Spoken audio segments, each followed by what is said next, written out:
Салам, жамағат. Қазір бірсі вопрос берген. Программа «Представь борьбы» деген, наверное, Башқұртстан или Татарстанны, или син ниндидир Гапон, Навальный деген нәрседір. Оңламадым енді, короче. Примерно программа «Представь'ны оңладым енді. Урысны сігір үшін нинди программа сізге керек? Башқұрт білен татарға нинди программа керек?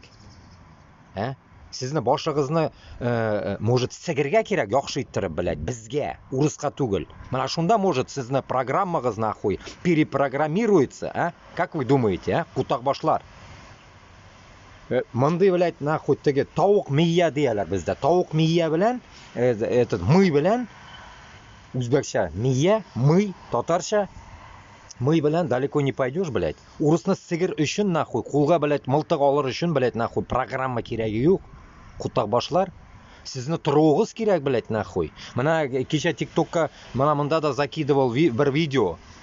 Знаете, сколько просмотров набрало? Я уже не помню, сейчас девушка пишет одна. Вроде, блядь, не спиздеть. 57 или 67 тысяч набрало, блядь, просмотров. Бізде ютубта, блядь, нахуй, даже шунды yok поддержка. Украинлар наглым образом айталар. Ну, бастыр дия, башқұрт білен татарына. Мы-то чо при чем дия? Мен онда айттым. Айтылген бет енді, қарарса шул видеоны, нәрсе айтканымны. Не хочу повторяться. Но суть, что олар дұрыс. Дұрыс, блядь, нахуй, башқұрт білен татар, блядь, бара, блядь, үтіреге Украинны. Мен мындан, нахуй, айтып отырам, что Украина арқалы нешіктір бізге Мәскеуні аларға керек. Нинди уй оларға, может, блядь, Украинда башқұрт татарны мыйына Украинбе кірәлмей? Біз кірәлмәген, блядь. Шунарға, туғанлар, мы сігіп юремәгіз. Басарға дегеш, басарға керек, блядь.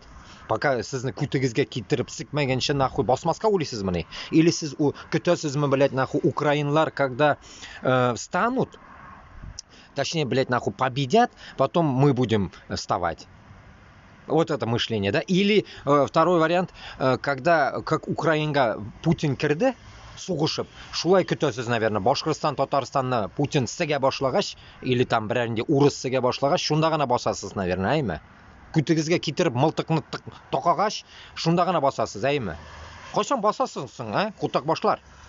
Сіз бит нахуй, сіз білән, блядь, кішіше бит, сөйләшерге даже смысл нету, блядь. Потому что сіз, блядь, мәғінәні аңламайсыз, блядь. Сізге яқшы кәпірсәңем, шул Құтақ башсыз, яман кәпірсәң да шул Құтақ башсыз. Шундай Құтақ башсыз, блядь. А Құтақ баш, ол не думает. Құтақ бит ол, ойламай.